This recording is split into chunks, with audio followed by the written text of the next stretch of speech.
sorry, angkot. Habis saking saya pikir Pajero jadi akord. Saya ulangi ya, naik angkot. Angkot. Memang membutuhkan media untuk menjelaskan yang pertama perkembangan dari persidangan. Bapak Ibu, saudara-saudara sekalian, rekan-rekanku, yang pertama terima kasih banyak untuk perhatian rekan-rekan atas perjuangan ini dalam bentuk apapun, dan terlebih khusus untuk donasi amen yang dilakukan di siang maupun malam hari ini. Mungkin kalau kita jelaskan secara rinci terlalu panjang, jadi kami akan ambil beberapa hal saja. Ada beberapa hal yang saya mau sampaikan buat rekan-rekan sekalian, Bapak Ibu sekalian, bahwa memang tadi saya duet sama Pak Elang, jadi saya masuk duluan. Kemudian di tengah perjalanan babak keduanya Pak Elang yang masuk. Jadi saya akan menjelaskan resum pertama, kemudian resum yang terakhir. Untuk resum yang pertama sebenarnya terkait dengan pertanyaan-pertanyaan yang disampaikan oleh jaksa penuntut umum. Namun secara garis besarnya apa yang disampaikan oleh jaksa penuntut umum berupa pertanyaan terhadap saksi Agus Utama itu sangat mendasarnya lebih ke arah umum.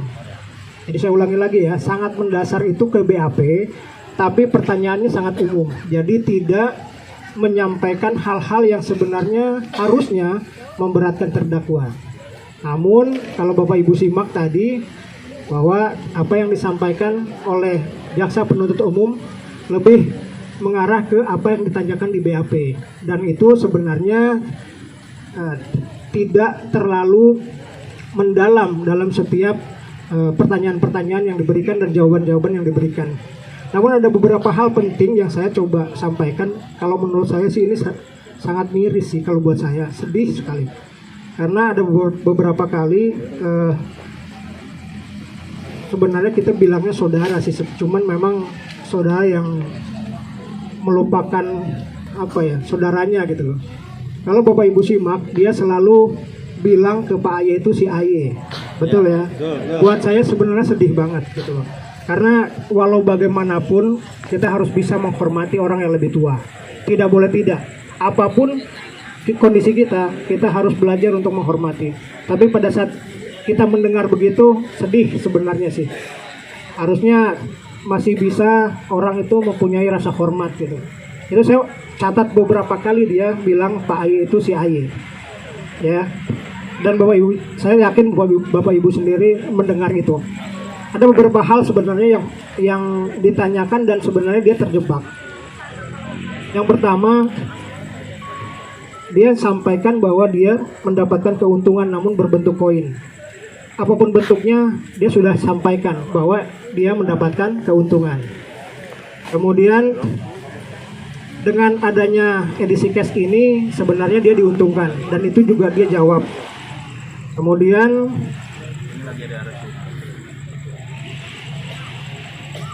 dia sampaikan bahwa salah satu sistem yang ada adalah peer to peer atau ke sesama member, sehingga akhirnya beberapa hal yang menjadi dugaan untuk Pak Aye dan Bu Ani sebenarnya sudah boleh dibilang sudah terjawab dengan jawaban-jawaban yang diberikan oleh Agus Utama. Namun seperti yang teman-teman sendiri dengarkan, karena saya lihat volume antusias semua mitra itu tertuju di ruang tunggu persidangan. Salah satu rasa terima kasih dari tim kepada semua rekan-rekan mitra yang ada, baik yang hadir dari pagi sudah standby di ruang sidang maupun di ruang di taman ini, juga siang yang semakin banyak rekan-rekan mitra, bahkan sampai tengah malam Bapak Ibu standby terus di tempat ini. Itu merupakan sesuatu kekuatan besar sebenarnya buat tim, buat mitra, semua peduli, dan juga buat Pak Aye dan Bu Ani. Sehingga bagaimana Pak Aye dan Bu Ani melihatnya sangat sukacita melihat banyak mitra yang masih standby di ruang tunggu ya. Bapak Ibu nanti akan dijelaskan oleh Pak Elang terkait dengan kesimpulan dari jawaban-jawaban yang disampaikan oleh saksi Agus Utama terkait dengan pertanyaan-pertanyaan yang diberikan oleh penasihat hukum. Waktu saya berikan kepada Pak Elang. Ya, saya sebetulnya belum merinci ya, karena saya berbeda dengan Pak Thomas yang teliti. Jadi saya skimming, tapi saya rekam juga. Jadi mungkin nanti DLC saya coba tuturkan secara menit per menit atau secara detail ya. Yang saya lihat memang di awal persidangan itu kelihatannya memang jawaban dari AU ini kelihatan lancar, karena tadi yang nanya jaksa ya, sehingga sifatnya lebih ke pengalaman pribadi ya. Jadi dia jelas gampang menjelaskan itu. Tapi ketika mulai ditanya oleh tim kuasa hukum, tim pengacara kita, itu terlihat bahwa dia tidak ngeh. Yang pertama tidak ngeh dengan BAP yang dia coba pernah jawab, ya. Yang pertama. Jadi ketika dihadirkan itu kan dia sebagai saksi, mestinya saksi dari pelapor Mulyana kan. Tapi dia menyatakan diri dia sebagai saksi untuk Bu Suryani. Itu. Jadi ketika ditanya oleh Pak Al-Katiri, jawaban dia yang ada di BAP itu semuanya nggak cocok, ya. Jadi apa yang dijawab di situ dengan yang di BAP itu dia malah lupa, sama sekali nggak tahu. Akhirnya ngikutin omongan hakim, jawabannya lupa. Bilang aja kamu lupa, iya saya lupa. Ya, itu yang pertama. Yang kedua, ketika digiring masalah yang disangkakan, ya, dengan Pak Al-Katiri itu menggiringnya begini, saya sebagai anggota ada dari A sampai Z sampai dan seterusnya, saya coba transaksi ke si B yang jelas-jelas bukan upline saya misalkan gitu, bisa nggak? Bisa. Kalau saya ke sini bisa nggak? Bisa. Kalau saya ke sini bisa nggak? Bisa. Jawabannya Agus Utama itu ya, di AU itu. Hanya begitu dibilang sama Pak Al-Katiri, bilang apakah itu yang namanya Ponzi? AU nggak menjawab, ya. Dia takut kalau dia bilang bukan, berarti kan nggak ada tuntutan dong ke Pak Aye, ke JPU. Jadi saya mendengar di situ dia agak ragu menjawabnya, dan kesannya memang nggak menjawab di situ bahwa itu dia mau bilang bukan Ponzi. Mungkin nanti dipertegas Pak Thomas ya kalau saya salah. Yang jelas memang ada keraguan untuk menjawab pertanyaan itu. Yang kedua, ternyata memang ketika pengacara itu bertanya kepada dia mulai banyak oleng, ya. Terutama ketika dia tidak jujur menjawab keuntungan ketika dia harus ditanya, kan dia pernah memborong edisi CB itu kalau nggak salah dengan harga 15.000. Nah, kemudian ditanya berapa ada jual. Dia jawabannya estimasi. Dia nggak mau cerita bahwa dari situ dia punya keuntungan sekian, nggak mau cerita, nggak mau menyebutkan angka. Dia hanya bilang saya ada yang jual 20.000, ada yang jual 25.000, gitu ya. Padahal itu harga sempat sampai 90.000 kan edisi CB waktu itu, ya. Tapi disitulah kelihatan bahwa ketidakjujuran saksi. Dia tidak mau menjawab angka, ya. Kemudian masalah yang lain ketika disinggung masalah video-video yang kita sudah berikan ke Pak Al-Katiri, dia memang mengakui bahwa itu memang dia. Tapi dia katanya punya penjelasan, tapi hakim tidak mau. Tidak mau mendengarkan penjelasan jelas. Pak Al-Katiri sudah menunjukkan kepada hakim bahwa ini loh video-video yang menunjukkan dia sebagai exchanger Hatta Raja saya. Hatta Raja. Jadi Hatta Raja yang itu sudah dipegang hakim tanpa hakim mau mendengarkan penjelasan.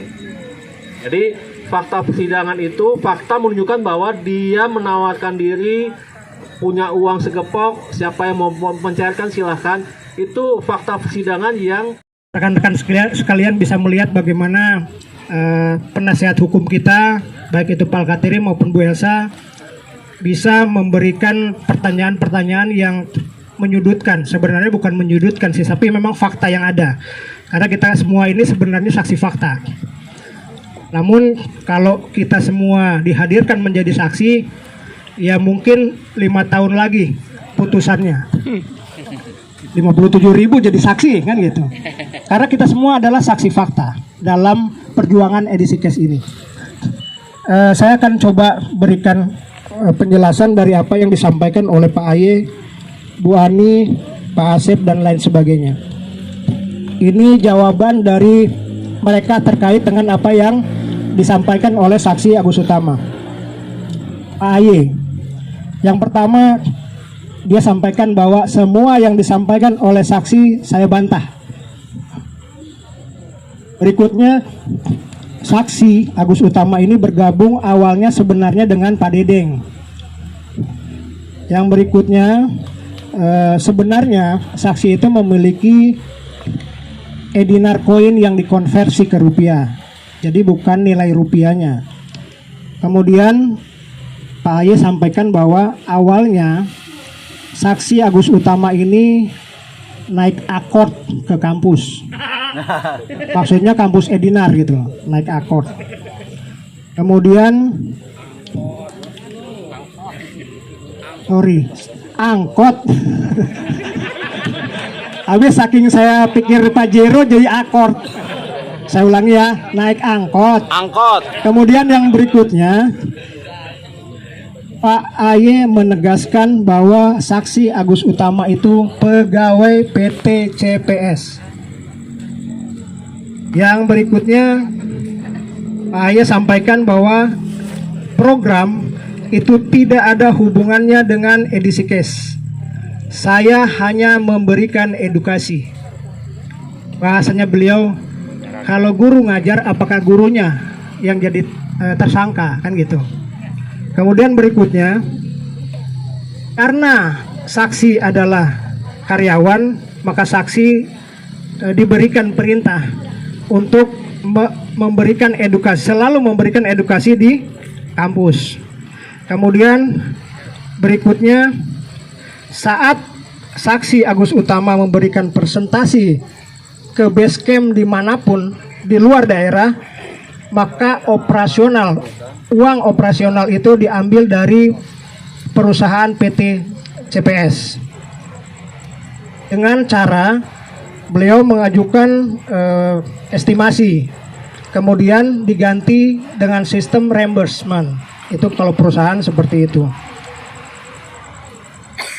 Pak Aye menyampaikan bahwa saksi itu diberhentikan oleh Pak Aye, dan karena pemberhentian itu makanya saksi ngambek dan membuat manuver-manuver. Salah satu manuvernya pemberhentian sewa klot. Kemudian ada informasi yang negatif disebarkan ke kurang lebih 2.000 member atau 2.000 mitra. Kemudian yang berikutnya, bahasa gadai yang disampaikan oleh saksi itu sebenarnya cuma 3 kali. Alasannya adalah karena saksi tidak pernah jual koin. Dan terakhir adalah menurut pernyataan Pak Aye, Pak Dedeng lah tempat saksi beli koin.